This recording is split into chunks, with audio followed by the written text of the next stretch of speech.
All right, welcome. It's I'm thinking ahead because I'm scheduling this ahead of time, or actually right now, as this is being released. My wife is recovering, hopefully, from open heart surgery. I'm doing this a couple of weeks early, and there you go. Anyway, so I get a little distracted myself. What I wanted to do was talk about Islam, and uh, there's so much people don't know about Islam, and I've got some interesting statistics. I want to go over some of this stuff. I'm going to make it quick in that I'm going to go through just point. I'm going to make it interesting so that uh, you can see very quickly what Islam is about, and that's what I want to do is go through some of the stuff about what Islam really teaches and is danger to the world. And what I'll probably end up doing is I'm probably going to end up doing maybe a series on this because one of the things I want to do is get more involved with the issue of teaching on Islam. Now, I'm going to be pretty soon doing a whole series as I start my research in 3 or 4 weeks from when I'm doing the video here on not New Age, but New Apostolic Reformation, along with the Word of Faith movement. So I'll be doing a lot of work there. What I thought I would do is just talk about Islam a little bit, and I want to just hit some quick points and just keep it going because hopefully it'll be interesting. Did you know this? The Quran says in Surah 3:3, now Surah is a chapter, in Surah 3:3, it is he who sent down the book, the Quran, to you, Muhammad, with truth, confirming what came before it. And he sent down the Torah, or the Torah, and the Injil, the gospel. So the Quran says that the Quran itself is confirming the Bible. That's Surah 3:3. How about this? Because a lot of Muslims, they complain, oh, the Bible's corrupted. Well, why is it corrupted? If it's corrupted like that. Surah 3:3 says it's not because it's confirming what came down. Look at Surah 6:34. It says, verily, many messengers were denied before you, O Muhammad, but with patience they bore the denial and they were hurt till our help reached them, and none can alter the words of Allah. Now, if Allah gave us the Injil, the Gospels, the Torah, the Old Testament, Torah, the law, then it can't be altered. But the Muslims say it's altered. They got a problem. That's Surah 634, and in Surah 18:27 it says literally, none can change his words, and none will find as your refuge in him. So there you go. Okay, now, uh, so yeah, there's that. There's that. Let me go here. So a lot of people don't know this, how the Quran was arrived at. Muhammad said that he got his revelations in the darkness of a cave, and the angel Gabriel appeared to him, and Gabriel had 600 wings, and gave him things to recite. This is the Quran. Now, this is out of what's called the Hadith. This is Sahih Bukhari, and Sahih Bukhari is the highest level of reliability in the Hadith. The Hadith is a collection of the deeds and the sayings of Muhammad. It's not the Quran, but it's the deeds and the sayings of the best and greatest prophet. Okay, so Hudhaifa was afraid of their differences in the recitation of the Quran. Now, what does that mean? You see, check this out. The Muslims say that the Quran is perfect, but what would happen was Muhammad would get these things from the angel Gabriel, and he would recite them. Well, people were reciting them differently, well, which is true. So Uthman sent to every Muslim province one copy of what he had copied and ordered that all the other Quranic materials, whether written in fragmentary manuscripts or whole copies, be burned. What happened was, that's in Sahih Bukhari, Hadith Volume 6, page 61, Book 61, number 5 to 10. Now, what this means is that they knew that people who had memorized what Muhammad had said, and after Muhammad died, they were quoting various things that he said, and they were contradicting each other. So what happened was, Hudhaifa, Uthman got all the stuff together, decided what was going to be the true Quran, and it had everything else burned. So there's no way to test anything. However, There have been various Qurans that have surfaced in the past 100 or 200 years that are different. And so it's a problem. And what Islam is doing is suppressing those differences and suppressing this stuff. The Quran says, maybe you don't know this, that Allah can have a son. And uh, in Surah 39:4 and in Surah 6:101, he says you cannot. Now, all right, so what I'm doing here is going through some of my notes and stuff like that. And one of the things I like to do, so one of my favorite things to do with a Muslim is ask him a question. And I had to do it respectfully. I'd say, look, let me ask you a question. Where does a man's seed form? Where does it form? And they'll say, well, you don't know? I said, I'm just asking. Where's it form? And they say, well, in his testes, his testicles. I say, you're right. I agree with you. This is Surah 86, 5 through 7. Now let man but think from what he comes. Excuse me. Now let man but think from what he is created. He is created from a drop emitted proceeding from between the backbone and the ribs. So the drop, now notice this, a drop is a smaller body of liquid separated from a larger body of liquid. That's what a drop is. Now, this is an important point, because what they're going to do, they say that what it means is that the testes were inside the abdominal area during the fetal development, and then they descended later on. See, it's a miracle. It proceeded from between the backbone and the ribs. Well, the backbone and the ribs is up here, not down here. And first of all, that's first. And second, it's a drop. The drop has to do with, of course, the sex act. And so, according to Muhammad, it proceeded out of this area, the backbone and the ribs. And someone made a joke once and called those chesticles.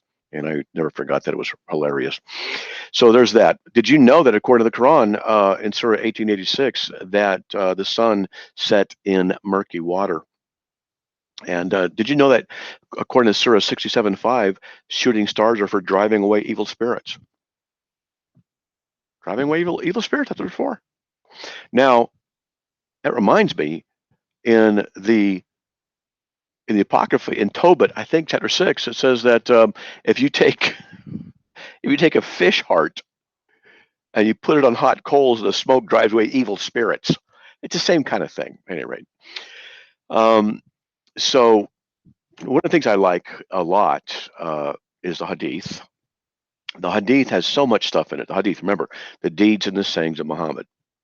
Did you know that Muhammad said that Adam was 60 cubits tall? Now, a cubit is roughly 18 inches. There's different views, anywhere from basically 12 inches to 24 inches. That range, the average that most people accept is just, is 18 inches, a foot and a half.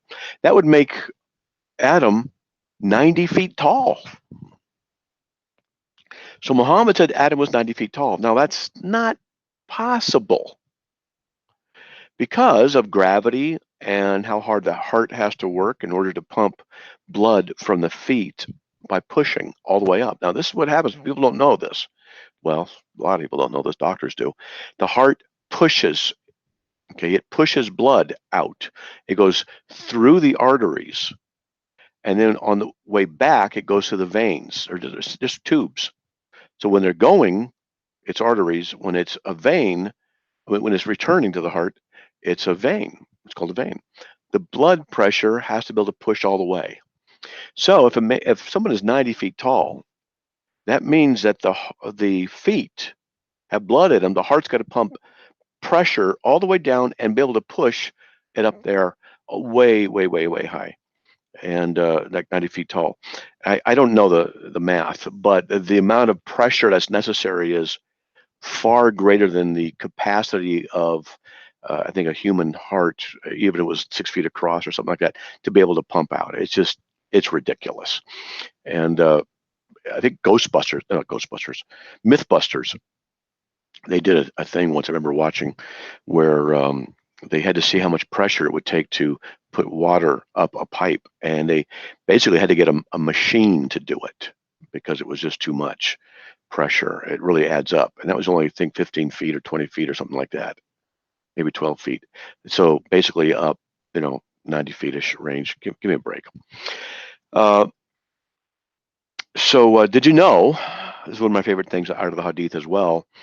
This is out of Sahih Bukhari, volume 1, book 8, number 436. Allah's apostle said, the angels keep on asking Allah's forgiveness for any one of you as long as he is at his musalla, his praying place, and he does not pass wind. You pass wind while you're praying, that's it. Angels don't, they don't listen, and they don't take the prayers. Did you know that, this is a good one too. I'll just read you what the Hadith says. It was mentioned before the Prophet that there was a man who slept the night till morning after sunrise. The Prophet said, he is a man in whose ears Satan had urinated.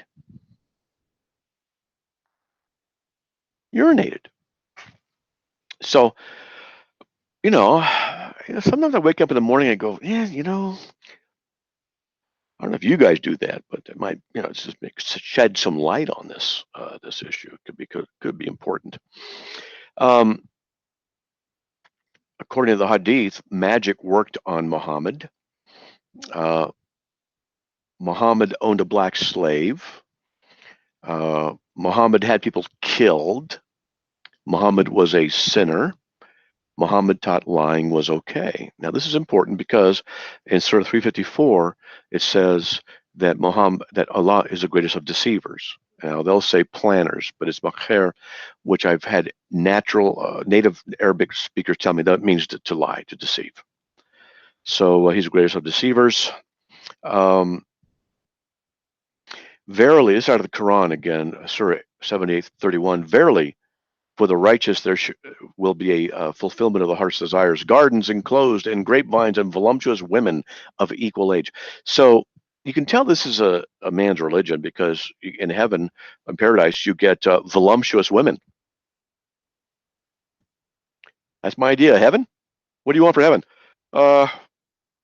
Women, voluptuous women. That's what I want for. That's it. Did you know out of Surah 434? It says, as to those women on whose part ye fear disloyalty and ill conduct, admonish them, refuse to share their beds, and beat them. So it's okay to beat your wives. Surah 551, do not take Jews and Christians as your friend. And I back to the Hadith again. I think this is good. So if you're not feeling good, if you're not feeling that good, I got some advice for you right out of the Hadith here. Some people from the tribe of Ukal came to the Prophet and embraced Islam. The climate of Medina did not suit them, so the Prophet ordered them to go to the herd of milch, camels of charity, and to drink their milk and urine as a medicine. Camel urine. So when I go to my pharmacist, I'm not feeling well. You don't hear me say things like, do you have the camel urine in pill form? You're just not going to hear me say that. You don't hear anybody else go, I'll take 2 liters of camel urine, and a bag of chips. It's just not happening. Now, I haven't even got into soteriology of Islam. What I'm going to do is just read some stuff instead. I think I'll do some other videos later about more specific issues like salvation in Islam, because they tie into other areas. We'll see. But here's this. Check this out. I'll leave you with this because this is fun. And I mean that in a tongue-in-cheek kind of manner. Islam is an intolerant religion, even though most Muslims are peace-loving. Those who adhere to true Islam, the true Quran, are the ones we have to fear. They want to put Sharia law in place. Maybe I'll do another video sometime on Sharia. It's not Sharia law, it's Sharia. Sharia is Arabic for law, but we just say Sharia law because it makes sense to us. They want Sharia law. And they don't listen to the laws of the nations. They want their own law. Every country that they go into, this is what happens. Well, I've got two sources here, examiner.com and heavenowaits.wordpress.com. And some people have done some, researchers have done some research on what happens to various countries where the populations are of Muslims. When there's 1 to 2% of the population, they're peaceful. 5% heavy proselytizing to gain converts. That means 1 in 20 people are now Muslim in the country. That's a problem. When it's more than 5%, they push for halal food and they pressure businesses to comply. When it's 10%, there's increased lawlessness and demands. At 20%, rioting, sporadic killings, burning of Christian churches and Jewish synagogues. When they are 40%, there's chronic terror attacks. At 60%, persecution of non-Muslims, sporadic ethnic cleansing, Sharia, tax upon infidels, because they pass laws now. That's a whole other topic. At 80%, daily intimidation, violent, state-run ethnic cleansing, genocide with the aim of 100% Islamic rule and nation. Now, that's bad news. So check this out. This is my research here. I did this a while back. 58% of Muslims say criticism of Islam or Muhammad is not protected under free speech. But they can criticize Jesus. They can criticize Christianity. They can criticize churches. In Britain, 62% of Muslims deny free speech. Al Jazeera said 81% of the respondents approved of what ISIS was doing. Al Jazeera.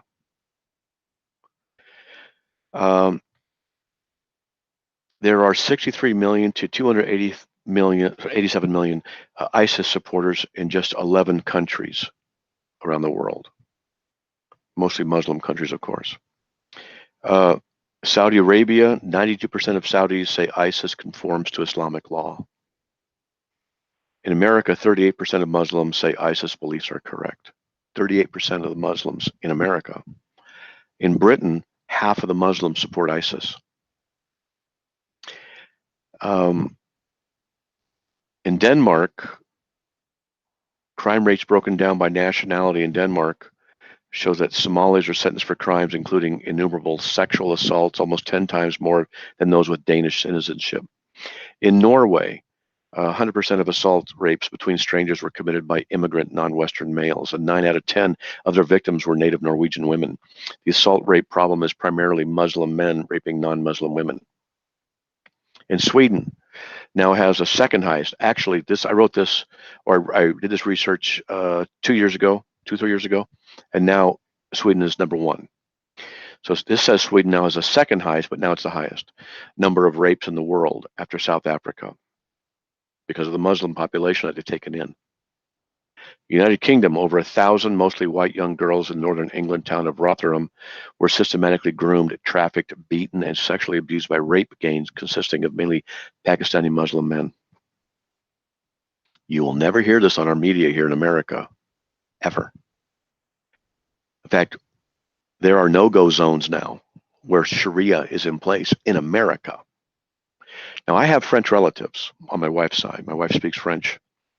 Her name's Anique, right? It means little Ann in French, so she speaks French.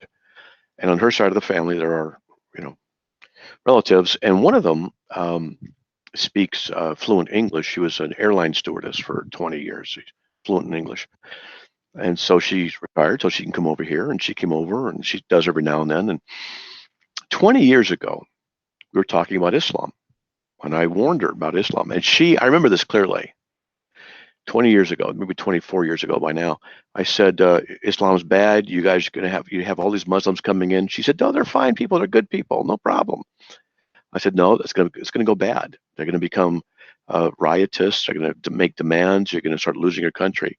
And she just scoffed at me about 24-ish years ago. She's here about 3 years ago. We got talking about it again. And I said, how's it going with the Muslim population? And she didn't say anything. I said, is it pretty bad over there? And she just stared at me. And you could tell she was agitated because she knows how bad it is over there. We also have, she didn't want to talk about it because she knew I was right. We also have a friend, a family who's a policeman in Paris. And he was telling us, his English is really good. He was telling us that there are no-go zones. You can't go into certain areas of Paris now if you're not a Muslim after a certain hour. They'll kill you. Okay. 51% of Muslims want Sharia in America. 1/5 of the Muslims approve of violence in order to institute Sharia. 19% of U.S. Muslims say violence is justified to impose Sharia. Let's see. 46% of Muslims feel Danish in Denmark. Danish law should be based on Sharia. Let's see. Percentage of Muslims worldwide who approve of terrorism. 61% of Egyptians, 32% of Indonesians approve of violence, 38% of Moroccans, 83% of Palestinians, 62% of Jordanians, etc. 8% of Muslims in America approve of suicide bombings. 25% of U.S. Muslims say violence against the U.S. is justified. Let's just see, go down here.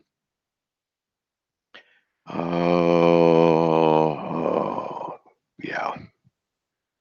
Oh, here's some stuff. I'll do this on welfare and I'll be done. U.S. statistics of Muslims on welfare. According to the Office of Refugee Resettlement, data highlighted by the Immigration Subcommittee staff of whatever, 80%, chairman of the subcommittee, all these numbers, 91.4% of Middle Eastern refugees received food stamps, 73% were on Medicaid or refugee medical assistance, and 68% were on cash welfare. Now, look, I don't have any problem with people coming into the country legally and needing assistance before they can get on their feet. I don't have any problem with that. Just learn the language, get a job, you know.